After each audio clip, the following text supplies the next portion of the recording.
Veneto, la terra e il mare, le sue ville e la campagna, i borghi antichi, i centri storici, boschi e montagne. Luoghi caratteristici o che contano, ma soprattutto luoghi da amare, perché legati ad un ricordo, perché portatori di serenità. Ecco i luoghi che stiamo cercando, i vostri, quelli che hanno segnato la vostra vita o un suo momento, luoghi che vorreste far conoscere agli altri. Scriveteci un SMS o un'email, raccontateci il Veneto attraverso i vostri occhi.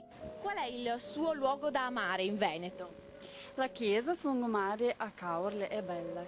Perché ad ogni angolo c'è un'emozione e qualche emozione potrebbe essere nata anche dietro lo scaffale di un'antica biblioteca, su una panchina, sotto un roseto, sulla poltrona di un vecchio cinema o tra le mille luci di una sagra di paese. Io vivo nelle colline di Conegliano e vado spesso a San Pietro di Filetto perché c'è una bellissima chiesa dove c'è una bellissima vista di tutte le colline. Vado sempre con mio marito e i miei figli e facciamo anche un picnic lì. Qual è il suo angolo da amare del Veneto? La Restera di Treviso.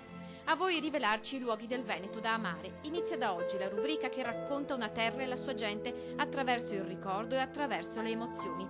Luoghi pubblici e noti, ma anche posti o scorci inusuali e intimi, magari sconosciuti ai più. Scriveteci, mandateci le vostre immagini, mandateci i vostri filmati.